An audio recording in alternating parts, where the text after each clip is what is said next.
Hello everyone, আসসালামু আলাইকুম। কী অবস্থা সবার?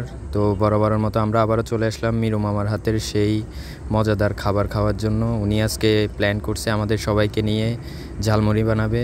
তো আমরা সব কিছু রেডি করে নিয়ে আসছি আগে থেকেই। মিরু মামা সব রেডি করে কাটি ফেলতেছে, পেঁয়াজ মরিচ সব কিছু রেডি করতেছে। তো আমরা সবাই অপেক্ষা করতেছি মিরু মামা কখন আসবে, কখন আসি আমাদেরকে ওনার হাতের সেই মজাদার মুড়ি মাখা খাওয়াবে। উনি সব কিছু রেডি করে এখন সালাদ মাখায় নিচ্ছে। সালাদগুলোকে সুন্দরভাবে সরিষার তেল দিয়ে মাখায় নিচ্ছে। সালাদগুলোকে সুন্দরভাবে মাখাচ্ছে। সালাদে অনেক আইটেম ছিল, শসা গাজর মরিচ, অনেক ঝাল ঝালভাবে বানাচ্ছে আজকে মিরু মামা।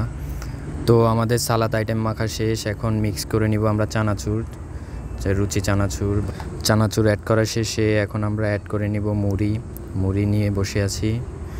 এখন মুড়ি অ্যাড করে নিচ্ছি। তো ভালোভাবে মিরু মামা ওনার জাদু মাখা হাত দিয়ে মাখতেছে। তো আমরা সবাই অপেক্ষা করতেছি খাওয়ার জন্য। সবাই আমরা রেডি, এই যে সবাই আছে, সবাই রেডি হয়ে আছে কখন মাখা শেষ হবে কখন। তো অবশেষে আমাদের মাখানো শেষ, সবাই খাচ্ছি আমরা। অনেক ঝাল হয়েছিল আর অনেক মজাদার। মিরু মামাকে অসংখ্য ধন্যবাদ আমাদের পাশে থাকার জন্য, সব সময় আমাদেরকে হেল্প করার জন্য। উনি আমাদেরকে মজাদার খাবার খাওয়ায় সব সময়। ওনার হাতে আসলে অনেক জাদু আছে, যেটা তৈরি করে উনি।